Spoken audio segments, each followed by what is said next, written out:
Friends, 'Brahmamudi' సీరియల్‌లో ఒక అద్భుతమైన ట్విస్ట్ అయితే రాబోతుంది. అయితే మనందరికీ తెలిసిన విషయం ఏంటి అంటే, మానస్ ఇప్పుడు రాజ్ రూపంలో ఒక స్వరాజ్‌లా కాదు, రాజులాగా రాబోతున్నాడు. జరిగిన విషయం ఏంటి? రుద్రాని, రాహుల్ ఇద్దరు చనిపోయారు, కరెక్టే. అయితే ఇక రుద్రాని ప్లాన్ వల్ల, ఇంకా వీళ్ళిద్దరు వేసిన పన్నాగం వల్ల మొత్తం దుగ్గిరాల ఫ్యామిలీ ఆల్మోస్ట్ చచ్చిపోయింది. కాకపోతే వారసులు మిగులుతారు. వారసులకి దగ్గరుండి చూసుకునేటట్టుగా చెప్పాలి అంటే, అంటే మీరు గమనించండి, స్వప్న కూతురు, అలాగే అప్పు కూతురు, కావ్య కూతురుతో పాటుగా రేవతి కూతురు కూడా బ్రతుకుతుందనమాట. అంటే మీరు గమనించాల్సిన విషయం ఏంటి అంటే, అసలు వారసులు ఎవరు దుగ్గిరాల కుటుంబానికి? ఇక చెప్పాలి అంటే రాజు, కళ్యాణ్, ఓకే. మళ్ళీ రేవతి, ముగ్గురు. ఓకే. ఇంకా రాహుల్, రాహుల్, స్వప్న.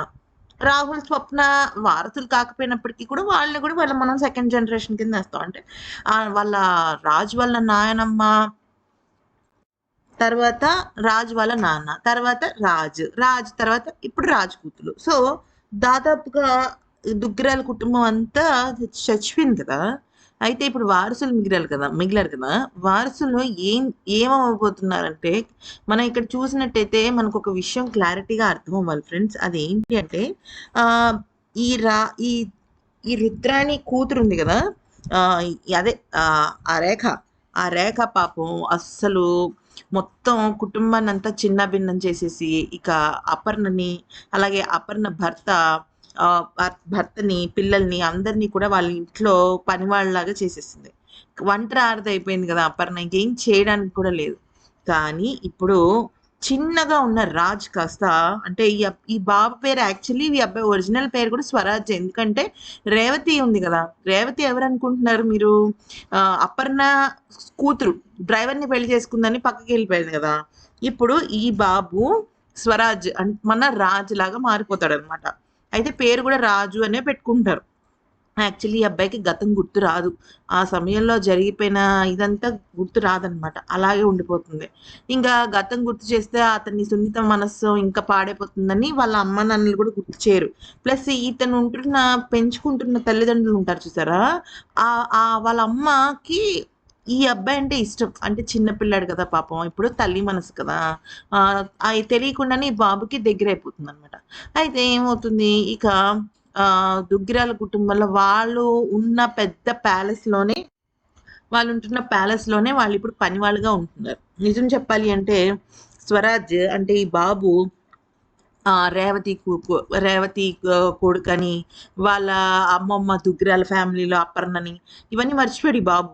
అసలు ఈ అబ్బాయికి గతమే గుర్తులేదు. ఎందుకంటే పసిపిల్లలు కదా ఫ్రెండ్స్, షాక్‌కి గురైతే ఇంకేం గుర్తుంటది? ఏం గుర్తుండదు కదా! పెద్దవాళ్ళు సైతం షాక్‌కి గురైతే మర్చిపోతూ ఉంటాం. లేకపోతే వేరే ఏదో ప్రాబ్లమ్‌లో ఉంటాం.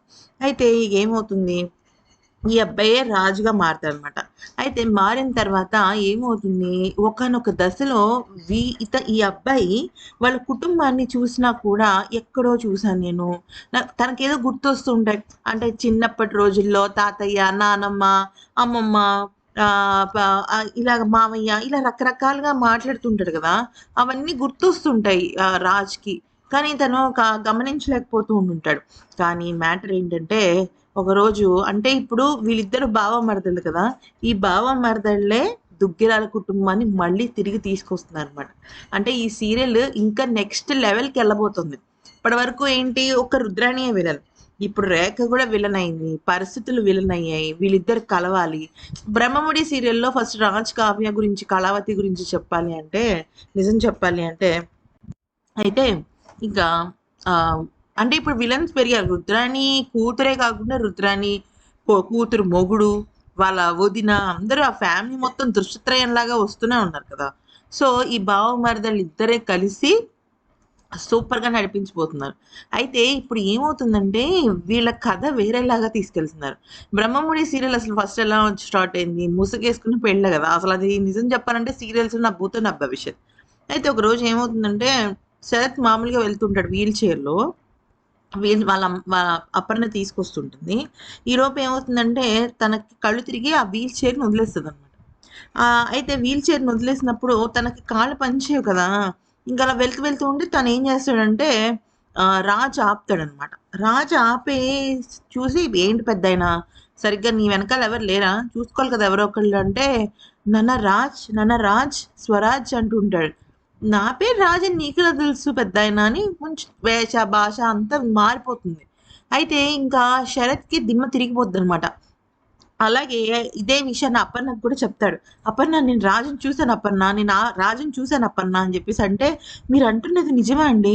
తను చనిపోయి 15 ఏళ్ళు అయింది కదండీ" అంటే, "చనిపోయి 15 ఏళ్ళు అయ్యుండొచ్చు. నా కళ్ళ ముందు ఇంకా తను మాట్లాడాడు." అయితే ఏమవుతుందంటే, ఇంకా అపర్ణకి షాక్ వచ్చేస్తదనమాట. ఇదేంటి చనిపోయి ఇన్నేళ్లయిన తర్వాత ఇప్పుడు ఈయన ఈ రాజు కనపడ్డాడంటున్నారేంటి? అసలు ఏం కనపడ్డాడు? ఎందుకు కనపడ్డాడని అనుకుంటారు గదా! అయితే ఇప్పుడు అదే రాజు వీళ్ళింటికొస్తాడనమాట. వీళ్ళింటికి పనికొస్తాడు. యాక్చువల్లీ తనని అందరూ గుర్తుపడతాడు. కానీ తను మాత్రం ఎవరయ్యా మీరసలు నాకు మీరు సంబంధమే లేదు. ఇంటికి నన్ను మాట్లాడితే స్వరాజ్, స్వరాజ్ అంటారు. నా పేరు రాజు.